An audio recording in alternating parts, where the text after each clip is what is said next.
I'm going to record you awkwardly while I'm talking to you because this is a question from a friend at home who couldn't be here because she's in hospital with a family friend. Oh, okay.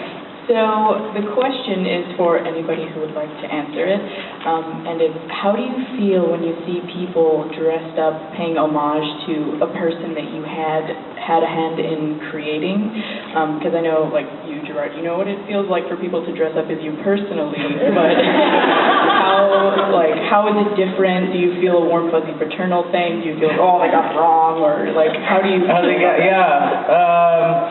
I kind of, what I love about that, and I love it, obviously, but what I love about it is, like, when you see the little bits of invention that people come up with, where occasionally they had ripped on it in a weird way, or just used what they had, or sometimes improved your design.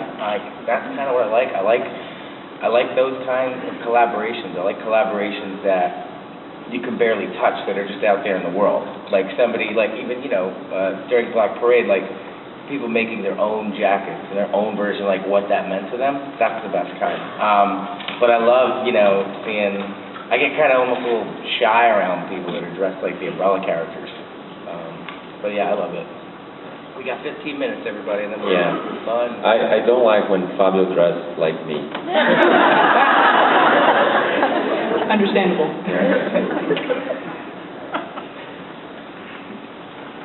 Mine's kind of a follow-up question to hers, because I saw your character walking around with the violin thing. I like the characters. Anyhow, Gerard, I actually came to know who you are through Umbrella Academy, and my question is that really you on Facebook, or? Because I'm interested, it's not you directly in exchanging information. I'm a creator as well. So are you? And just like to touch base. Well, I have a friend of mine here, Lauren. She can get your info, and that's probably the best way. I don't have a Facebook. I don't have a. Good, because I've been talking to the wrong guy. Yeah, I have a Twitter that, like, once in a blue moon I get really into, and then you guys know, and then I hate it. But I don't have Facebook, I don't have MySpace, I don't have any of that stuff. I don't want any of that. It was weird because we were so busy touring that, like, when that stuff was emerging, we were like, I don't need this, and we still don't need it. But now we don't want it, so we don't have any of that stuff. Nobody in the band has any of that stuff. I do have it all. Yeah, she'll find it. She'll find it. Hi, my question is for Gerard. First of all, you've been a huge inspiration to me too, and I know it probably sounds like a broken record with everybody saying that, but I love all of your work musically and with the Umbrella Academy, and I was just wondering, as an artist, since you've done so much work with art, was it ever difficult, especially in the beginning, to give responsibility for the art to Gabrielle, or was it kind of a relief to not be responsible for that? Well, the best thing was when Scott had suggested Gabrielle, and then, because what Scott did was he chose Gabrielle, and it was very interesting because at first look, I'd seen a book he had done called Rock and Roll, and at first I was like, oh man, this is so different than what I imagined, and it's even a different comic than anything else out there. I was like, at first I wasn't sure, I had to really think about it, and Scott, I realized, was completely right, and then I could see things in his work on Casanova as well, where I was like, oh my God, this could totally work, it could be amazing, it'll be different than this, and this is great too, but it'll be different than Casanova and rock and roll. So it was very easy right away. It wasn't even so much it was a relief that I found somebody so incredible, that was so hardworking, on time.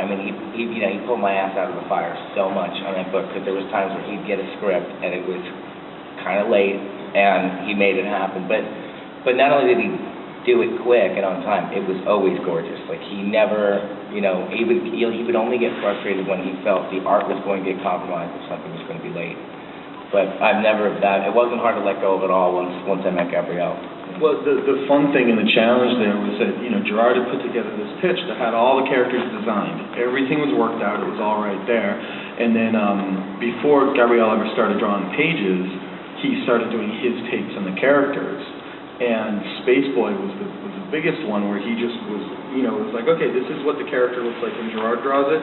Boom, totally different character. You've seen the stuff in the back of the first Umbrella trade with Gerard's designs very different what Bob wound up doing with it. He really took it somewhere, and developing that level of trust, realizing that before we were even working on the first pages, that Bach could come in and re-envision Space Boy to that degree. There's this huge level of trust already.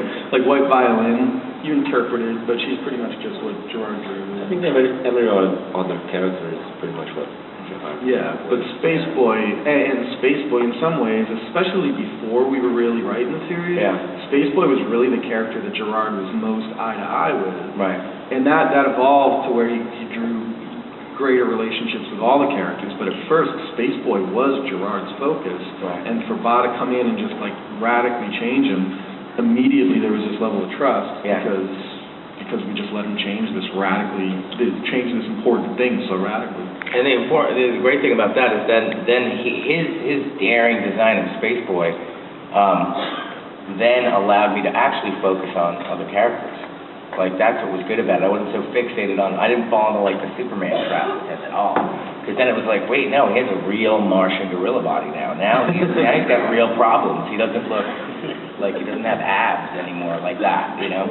So he always pushed the characters that way, and then that's what made it this book about a group of people instead of just really one. But you know what? If you hadn't redesigned them so much, there'd totally be somebody here in a Space Boy costume. Exactly. It'd be much easier to pull off. It would look like that guy in the design. Thanks. No problem.